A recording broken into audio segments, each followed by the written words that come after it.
And now we are going to see the teachings of Mahavira. And Jainism is one of the world's oldest religions. The ancient religion was passed on to us through high spiritual genius of one of the greatest religious teachers of all time, Mahavira. However, Mahavira was not the founder of Jainism. He brought together in a systematic form the beliefs and philosophy of his predecessors, preached them widely throughout his home country, and lay the foundation of an organized Jain church with monks, nuns, and lay persons following his teachings. The social order which he created has endured to the present day.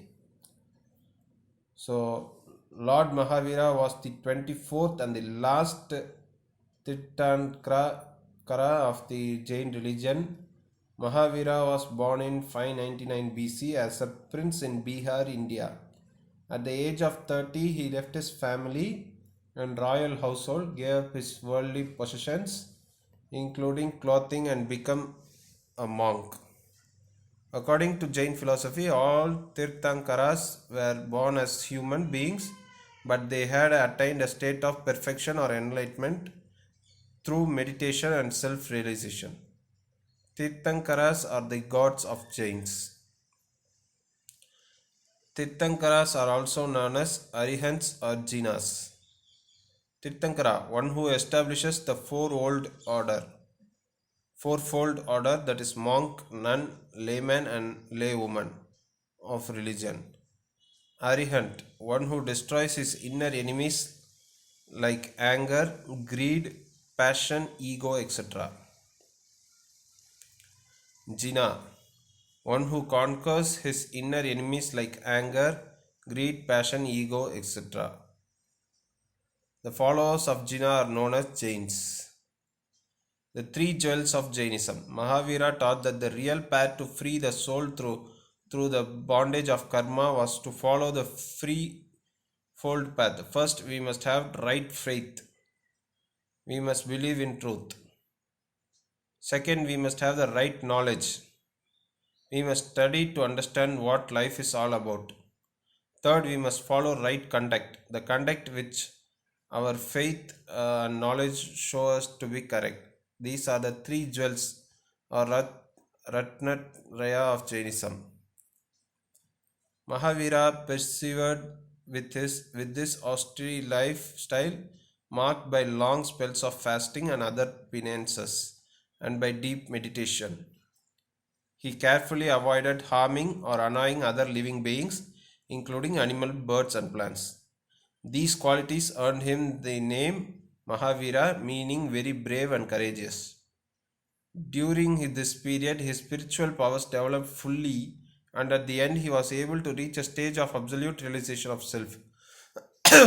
This realization is known as Keval Jana or the perfect enlightenment. The five pillars of Jainism.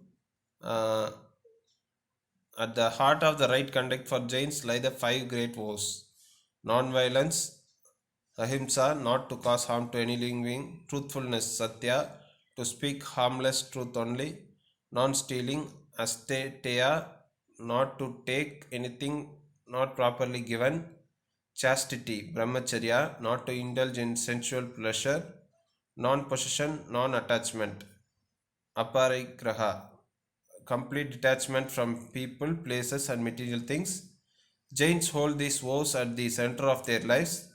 The monks and nuns follow these vows strictly and totally, while the common people try to follow the vows as far as their lifestyles will permit.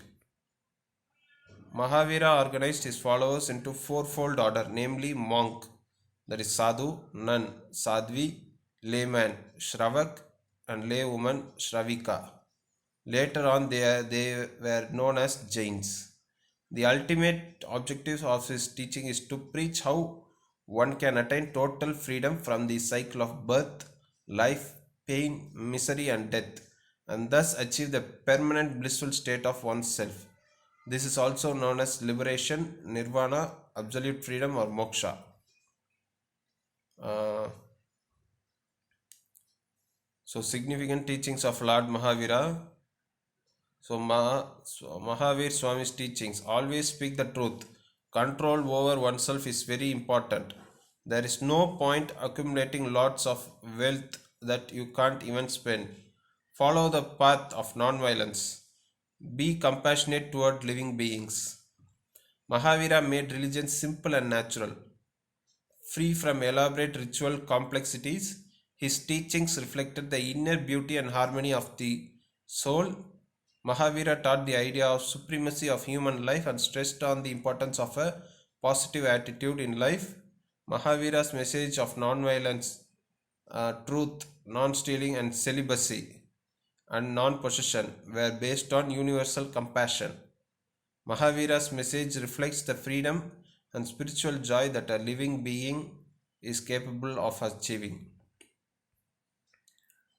So, significant teachings of Lord Mahavira. Mahavira said that a living body is not merely an integration of limbs and flesh, but it an abode of the soul which potentially has perfect perception, perfect knowledge, perfect power and perfect bliss. Mahavira emphasized that all living beings, irrespective of their size, shape, and form, spirituality developed or undeveloped, are equal and we should love and respect them.